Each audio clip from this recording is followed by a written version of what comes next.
주님께서 은혜 가운데 저희들을 불러주셔서 감사합니다.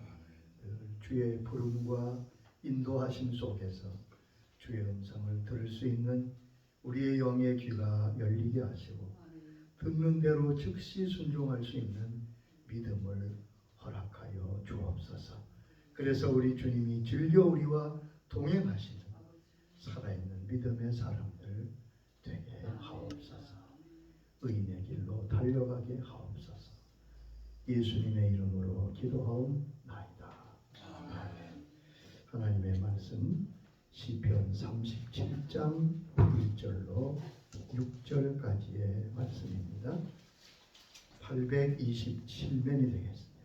행악자를 인하여 불평하여 하지 말며 불의를 행하는 자를 투기하지 말지어다. 저희는 풀과 같이 속히 배임을 볼 것이며 푸른 채소같이 쇠잔할 것이미로다. 여호와를 의뢰하여 선을 행하라. 땅에 거하여 그의 성실로 식물을 삼을지어다. 또 여호와를 기뻐하라. 저가 내 마음의 소원을 이루어 주시리로다. 너의 길을 여호와께 맡기라. 저를 의지하면 저가 이루시고 내 일을 빛같이 나타내시며 내 공의를 정오의 빛같이 하시리로다. 아멘. 의인의 길이라는 말씀을 드리겠습니다. 여러분, 세상이 전혀 알지 못하는 가치가 있습니다. 하나님께는 아주 귀한 가치가 있는데 세상 사람은 잘 알지 못하는 가치가 바로 의인의 가치입니다. 아멘. 하나님께서 의인을 얼마나 귀하게 여기시는가 하는 것을 오늘 우리가 깨달아야 됩니다. 하나님께서 아브라함에게 소돔성을 멸하시겠다고 알려주셨지요. 죄악이 관영하여 소돔과 고모라가 멸망되어야 될 상황에 놓였을 때 아브라함은 하나님 앞에 기도드립니다. 주님, 의인을 악인과 함께 멸하시니 어떠한 의인 50명이 있으면 그 성을 사하시겠습니까? 주님이 사하신다고 하십니다. 45명, 30명, 20명, 주님 10명이 의인이 그 성에 있으면 어찌하시렵니까? 이때 하나님 말씀하십니다. 내가 10인으로 말미암아 멸하지 아니하리라. 그러나 여러분, 결국 소돔성은 멸망하지요. 왜 그렇습니까? 죄 때문에 멸망하기도 했지만 다른 면에서 볼 땐 소돔성에 10명의 의인이 없기 때문에 심판을 막을 수가 없었던 거죠. 여러분, 의인의 가치가 이렇게 대단한 겁니다. 예레미야 5장 1절에는 하나님께서 이렇게 말씀하심을 들을 수 있습니다. 너희는 예루살렘 거리를 빨리 다니며 그 넓은 거리에서 찾아보고 알라.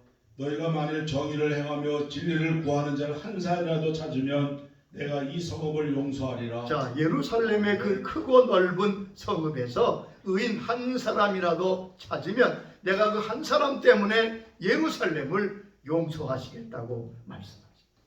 여러분, 우리 사람들의 생각보다 훨씬 가치 있는 존재가 바로 의인입니다. 나라의 운명이 의인들에게 달렸다고 성경은 말합니다. 아멘. 잠언 14장 34절에 말씀하십니다.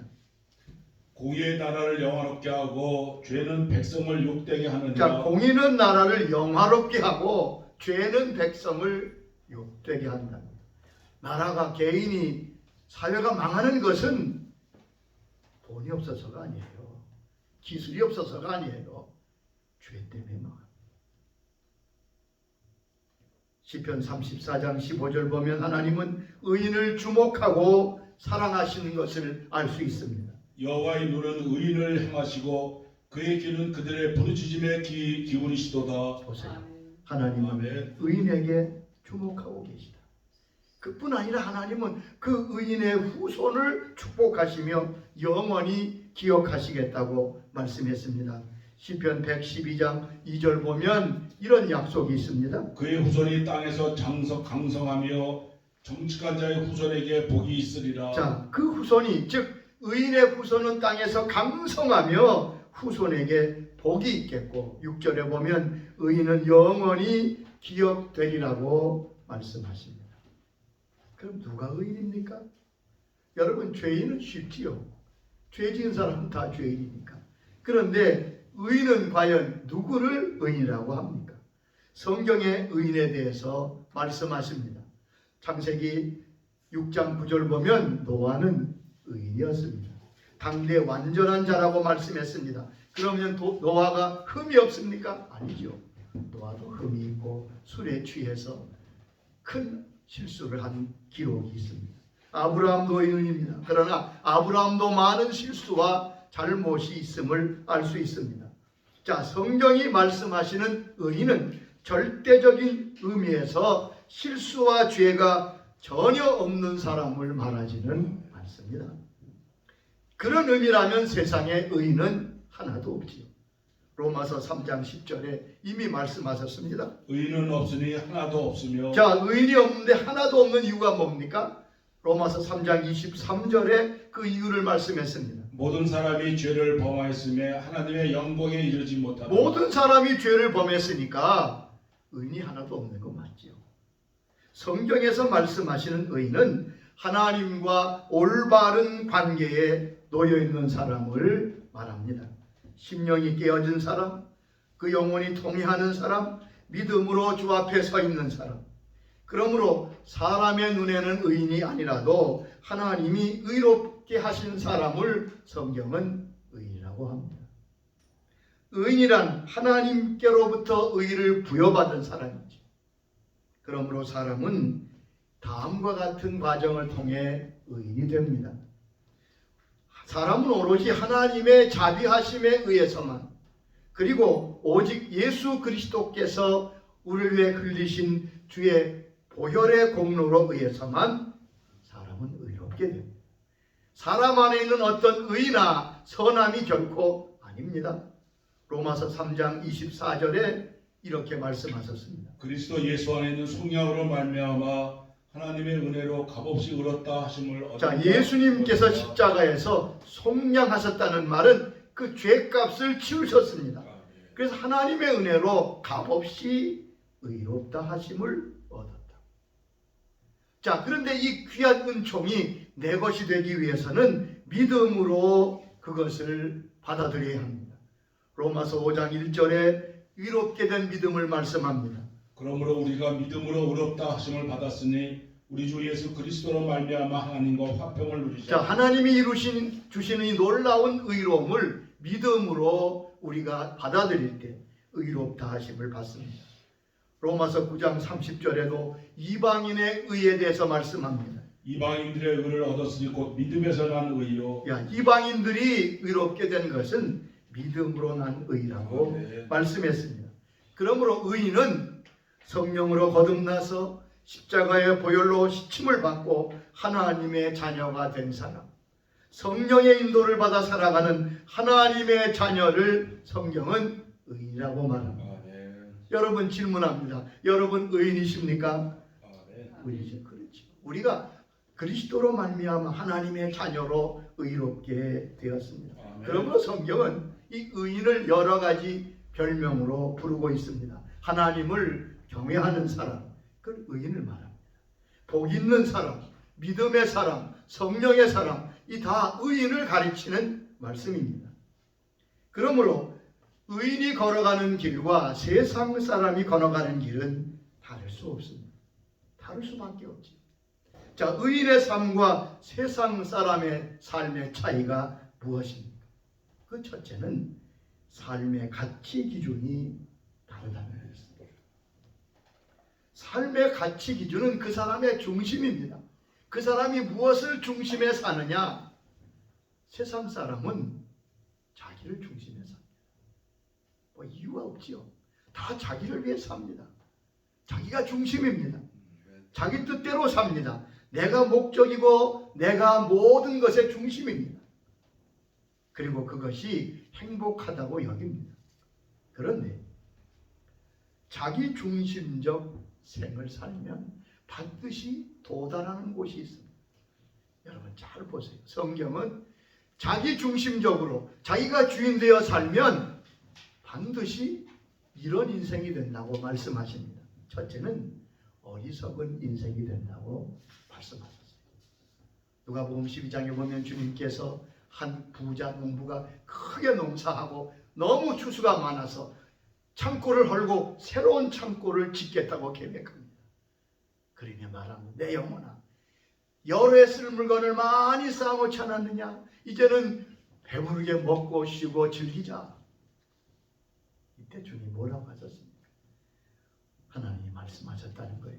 어리석은 자야, 오늘 밤 내 영혼을 도로 찾으리니 그 모든 것이 누구의 것이 되겠느냐. 여러분, 자기 중심으로 살면 반드시 어리석은 인생이 된다고 성경은 말씀하죠. 또한 자기 중심적인 삶을 살면 허무한 인생이 됩니다. 여러분, 내 중심, 자기를 중심한 개인적인 자기가 주인된 삶을 살면 반드시 허무한 인생이 되는 것을 잊지 마세요. 내 멋대로, 나 하고 싶은 대로, 내 욕심대로 이렇게 살면 멋진 것 같고 좋아 보이지만 그 결과는 허무한 인생이 되는 겁니다. 솔로몬이 바로 그런 사람 아니에요? 솔로몬은 자기가 하고 싶은 대로 다 했던 사람입니다. 다 했던 능력이 있고 지혜도 있고 복도 받았습니다. 근데 그렇게 자기 뜻대로 다 했던 솔로몬의 고백이 무엇입니까? 전도서 2장 11절에 그의 고백이 이렇게 나옵니다. 그 후에 내가 본즉 내 손으로 한 모든 일과 수고한 모든 수고가 다 헛되어 바람을 잡으려는 것이며 해 아래에서 무익한 것이로다. 보세요. 솔로몬이 내 하고 싶은 대로 다 해봤는데 내가 수고하고 내가 애쓴 모든 인생을 보니까 헛되고 허무한 것이다. 속지 마세요. 우리에게 이미 그것을 말씀해 주시는 의인의 삶의 가치는 하나님께 두는 사람입니다. 영원한 것에 그 가치를 두는 걸 말합니다. 우리 인생의 목적을 하나님의 영광에 두고 사는 사람이 의인들입니다. 아버지의 뜻이 이루어지기를 간절히 소원하며 사는 사람이 바로 의인의 삶입니다. 또한 의인과 이 세상 사람의 삶의 방법이 다른 것은 의지하는 것이 다르다는 겁니다. 세상 사람은 자기를 의지합니다. 자기의 세상의 부와 권력, 자기의 건강, 재능, 세상의 물질을 의지하고 삽니다. 이거 필요하지요. 그러나 의인은 하나님을 의지하고 사는 사람. 시편 20장 7절로 8절에 이렇게 고백합니다. 어떤 사람은 병과 어떤 사람은 말을 의지하나 우리는 여호와 우리 하나님의 이름을 자랑하리로다. 그들은 비틀거리며 엎드러지고 우리는 일어나 바로 서로다. 자, 어떤 사람은 말이나 병거란 말은 물질이나 무력이나 힘을 의지하고 우리는 하나님을 의지하는데 그 결과가 어떻다고요? 그들은 비틀거리며 엎드러지지만 우리는 일어나 바로 서로다. 또한 의인과 세상 사람의 삶의 결과가 너무 다릅니다. 전혀 다릅니다. 사실 의인이나 악인이나 이 세상에서 사는 모습으로 잘 구분되기가 어렵습니다. 어떻게 보면 의인과 악인을 구분하는 그 자체가 모호해 보입니다. 그러나 그 마음에 무엇을 품고 사느냐 따라 그 방향이 전혀 달라질 수밖에 없습니다. 여러분, 의인의 삶에 대해서 성경은 이렇게 약속하시며 축복하십니다. 첫째, 의인의 삶은 하나님께서 인정하신다고 말씀했습니다. 시편 1장 6절에 말씀하셨지요. 의인의 길은 여호와께서 인정하리라. 의인의 길은 여호와께서 인정하시나 악인의 길은 망하리로다. 여러분, 의인의 길은 하나님이 그를 인정하세요. 이거 얼마나 놀랍습니까? 사람의 인정이 아니에요. 여기 인정하다는 말은 그 원문의 뜻을 보면 하나님이 깊은 관심과 애정을 가지고 보살피시며 인도해 주신다는 것을 의미하는 말.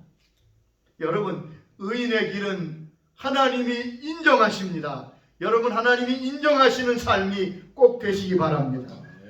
그러기 위해서는 의인의 길을 걸어야 돼요. 하나님은 의인의 길을 축복된 길로 말씀하십니다. 시편 92장 12절 14절에 보면 의인이 받는 복을 말씀하셨습니다. 의인은 종려나무같이 번성하며 레바논의 백영꽃같이 성장하리로다. 그는 늙어도 여전히 절사하며 진액이 충족하고 빛이 청원하니 자, 종려나무와 백향목 같은 나무로 비유하며 하나님의 백성, 특별히 의인은 이렇게 성장하며, 특별히 14절 보면 늙어도 결실하며. 참 이거 얼마나 마음에 드는지 몰라요. 늙어도, 세상은 아무리 대단해도요, 늙으면 다 허무해지는데 의인은 늙어도 결실하며 진액이 풍족하고 빛이 청청하다. 또한 의인의 집에는 하나님의 복이 임하여 있다고 말씀합니다. 잠언 3장 33절과 10장 6절의 말씀을 읽어보세요. 악인의 집에는 여호와의 저주가 있거니와 의인의 집에는 복이 있느니라. 의인의 머리에는 복이 임하나 악인의 입은 자, 여기 복을 보면 머금었느니라. 의인의 집에는 하나님의 복이 있고 의인의 머리에는 하나님의 복이 임하여 있습니다. 하나님은 의인의 가는 길에 빛과 기쁨을 뿌리신다고 말씀하십니다. 시편 97장 11절의 말씀입니다. 의인을 위하여 복을 뿌리고 마음이 정직한 자를 위하여 기쁨을 뿌리는도다. 의인을 위하여 하나님이 빛을 뿌리세요. 그리고 그의 삶에 기쁨을 내려주신다고 말씀했습니다. 이것이 의인의 길이에요. 의인의 길로 가는 사람은 이런 약속되는 은총을 받게 됩니다. 때로 넘어지고 쓰러질 수 있습니다. 의인도 어려움이 있습니다. 시편 34장 19절 보면 의인은 고난이 많다고 했습니다. 그러나 고난으로 쓰러지지 않습니다. 잠언 24장 16절에 이렇게 말씀하셨지요. 대저 의인은 7번 넘어질지라도 다시 일어나려니와. 자, 의인이 7번씩 넘어질 수 있어요. 그러나 다시 일어난다. 악인은 재앙으로 말미암아 엎드러진다고 말씀했습니다. 자, 이처럼 우리는 의인의 길을 걸어가는 사람들입니다. 그러면 어떻게 이 길을 걸어가야 할까? 주님께서, 성령께서 우리를 인도하시며 가르치십니다. 그리고 우리에게는 먼저 이 의인의 길을 걸어갔던 좋은 믿음의 선배들이 있습니다. 그것은 좋은 가이드가 되는 거지요. 모르는 지역, 특별히 외국을 여행할 때 가이드가 참 필요합니다. 제가 92년도 유럽을 여행할 때 그때는 참으로 처음 가는 유럽이기 때문에 가이드를 통해서 많은 곳을 유익한 여행을 할 수 있었습니다. 근데 그때 배낭여행을 왔던 청년들이 좀 있었는데 그 청년들은 그러는 거예요. 목사님, 저희들은 혼자 오니까 가이드가 뭐가 뭔지를 모르겠다. 그래서 이 가이드가 얼마나 중요한지 모릅니다. 다윗은 의인의 길을 걸었던 사람입니다. 그는 우리의 의인의 길을 안내하는 좋은 가이드입니다. 자신이 의인의 길에서 승리했던 삶을 우리에게 가르쳐주고 있습니다. 하나님은 다윗을 우리의 믿음의 의인의 길의 가이드로 보내주셨습니다. 다윗은 명문 귀족도 아니고 남다른 학문적 배경이나 실력이 있었던 것도 아니고 그저 목동이었습니다. 수많은 역경과 환난을 딛고 하나님을 사랑하고 하나님께 사랑받는 사람이 되었습니다. 메시아 조상이 되었습니다. 오늘 읽은 시편 37편은 다윗의 잠언과 같은 성격의 시편입니다. 다윗의 인생관, 승리의 원리가 자세히 기록되어 있습니다. 우리는 의인의 길을 가면서 다윗의 안내를 받을 필요가 있습니다. 오늘 본문에서 의인이 가는 의인의 길에 대해서 잘 말씀하고 있습니다. 우리 몇 주간에 걸쳐서 의인의 길은 어떻게 걸어가야 하는가 하는 것을 말씀을 통해 상고할 것입니다. 오늘 첫 번째 주신 진리가 무엇입니까? 우리가 이 의인의 길을 가면서 우리에게 다윗이 권고하고 충고한 말씀이 무엇입니까? 의인의 길을 가는 사람은 불평 없이 이 길을 걸어가야 한다고 말씀합니다. 1절 보면 악을 행하는 자들 때문에 불평하여 하지 말며 7절에도 여호와 앞에 잠잠하고 참까기더니며 자기의 길이 형통하며 악한 꾀를 이루는 자 때문에 불평하지 말아라. 8절에도 분을 그치고 노를 버리며 불평하지 말라. 오히려 악을 만들 뿐이라고 말합니다. 의인의 길을 어떻게 걸어간다고요? 불평 없이 걸어야 합니다. 불평하지 말라는 것은 다윗의 생애 경험에서 나온 것입니다. 여러분, 다윗의 생애를 연구해 보면 다윗, 이것이 불평하지 않고 감사하는 것이 다윗의 신앙이요 신념이요 그의 삶인 것을 알 수 있습니다. 다윗은 절대 불평하지 않고 살았습니다. 다윗처럼 불평하고 원망한 일이 많았던 인생도 드뭅니다. 그러나 다윗은 평생 불평하지 않고 살았습니다. 도리어 긴 세월 동안 불평할 수 있는 자리에서 감사했습니다. 찬양했습니다. 그러기에 그의 감사가 시편에 기록되어 있는 것. 다윗은 그 삶이 위대했던 것은 불평하지 아니한 의인의 길을 걸었기 때문에 하나님이 그에게 큰 복을 주셨습니다. 아마 다윗도 우리처럼 불평했더라면 실패하는 인생이 됐겠지.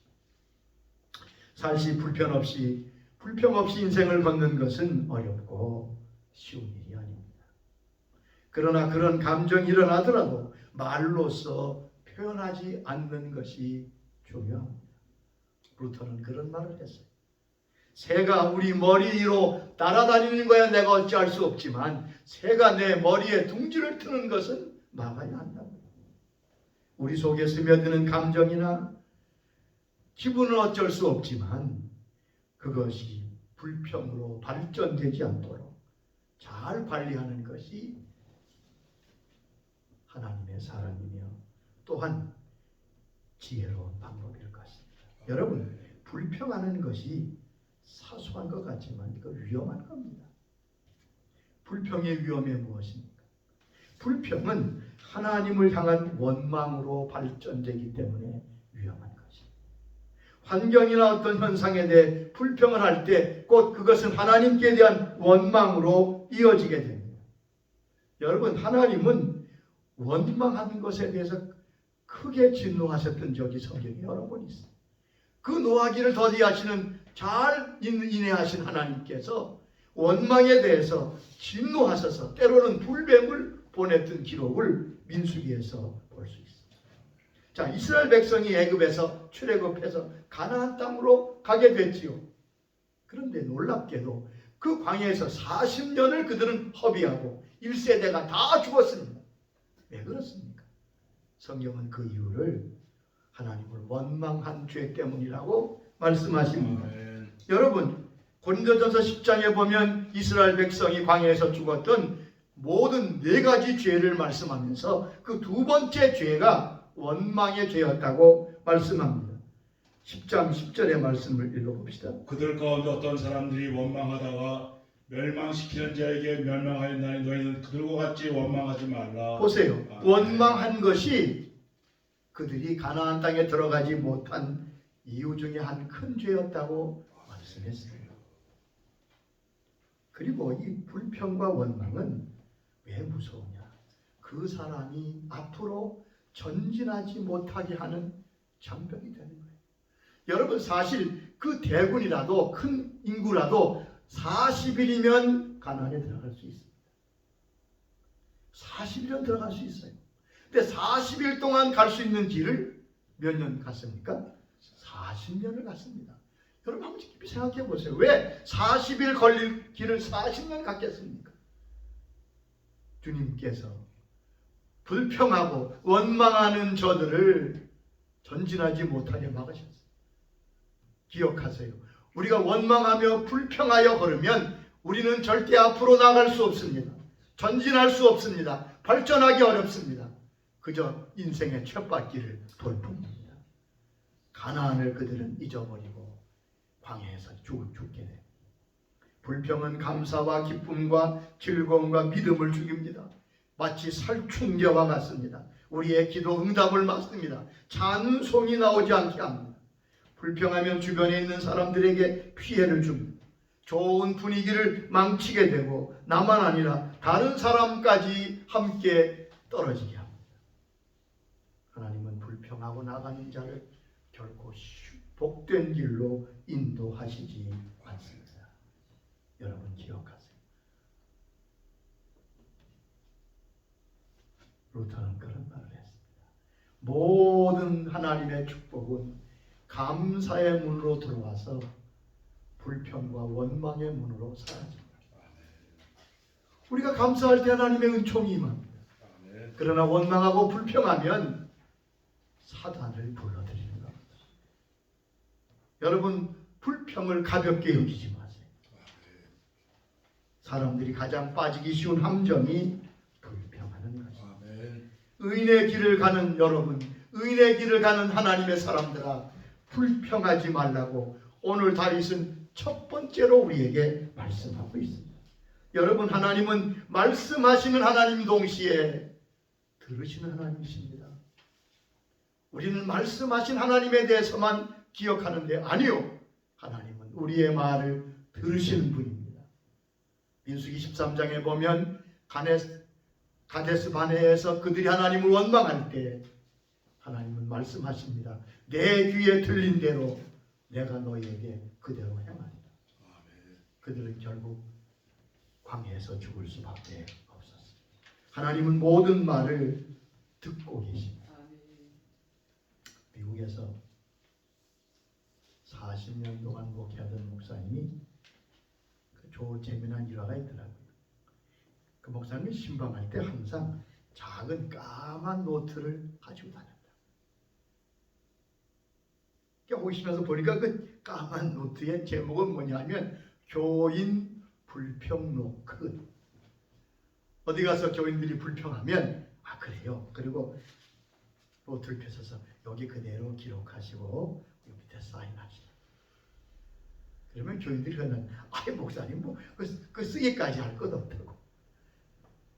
그래서 그 불평록은 40년 동안 가지고 다니셨지만 한 줄도 쓴 사람이 없다고 합니다. 여러분, 우리의 인생길을 믿음으로 걸어갈 수 있게 되기를 바랍니다. 우리는 의인의 길을 걸어가는 사람입니다. 윌리스 캐리어가 말한 캐리어 법칙을 여러분 아시지요? 그것은 고난과 불평을 이기는 법칙으로 알려져 있습니다. 그런 세 가지를 말합니다. 무엇을 위하여 내가 걱정하는지, 내가 무엇을 위해 사는지를 늘 생각하고 목적을 분명히 해라. 그러면 근심과 불평에서 벗어나게 될 것입니다. 두 번째, 피할 수 없는 것이라면 하나님의 뜻인 줄 알고 수용해라. 그 속에 하나님의 뜻입니다. 그렇습니다. 무조건 피하려고만 하지 말고 수용하는 것도 필요합니다. 세 번째, 깊고 철저하게 하나님이 열어놓으신 문들을 찾도록 해라. 하나님 반드시 문을 열어주셨어요. 어떤 여집사님이 참 답답하고 어려운 문제가 있어서 낮에 교회를 왔습니다. 교회당 맨 앞에 앉아서 여름이라 창문을 열고 기도하시는데 여름인데 참새 한 마리가 막 다니다가 그만 그 창문을 쑥 돌았어요. 집사님이 기도하다 중간에 보니 참새가 돌아보니까 이거 아니거든. 막 푸닥푸닥거리고 막 돌아다니면 이게 나갈 수가 있어야죠. 그 참새가 이렇게 허둥대는 걸 이렇게 보면서 집사님이 속이 그랬다는데 아 이런 바보야. 이 조금 낮아지면 여기 보이잖아. 여기 창문이 열린 게 있는데 그 못 보니? 아 그러더니 정말 이 참새가 막 헤매더니 헐떡헐떡거리며 의자에 앉더랍니다. 그리고 의자에 앉으니까 창문이 보이니까 바로 창문으로 빠져나. 이때 주님이 그 집사람이 말씀하셨어요. 얘야, 너도 이 참새처럼 너무 허둥대는 가만히 내가 열어놓은 문을 보도록. 아멘. 여러분 그렇습니다. 불평한다고 되는 일은 없습니다. 여러분 의인의 길을 믿음으로 감사하며 찬송하며 주님 나라 갈 때까지 걸어갈 수 있기를 주의 이름으로 축원합니다. 아멘. 주님 감사합니다. 저희를 의롭다 하시고 의인의 길로 걸어가게 하시니 감사합니다. 그러나 너무 과거 이스라엘 백성들처럼 저희들도 원망하며 불평하며 걸었던 적이 많습니다. 이제 주님 말씀하셔서 감사하며 찬양하며 이 의인의 길을 걷게 하도록 인도하시고, 그럴 때마다 이 말씀이 생각나서 불평하는 삶을 중단하고 기쁨으로 주를 찬양하며 따라가는 주의 자녀들이 되게 하옵소서. 예수님의 이름으로 기도드리옵나이다.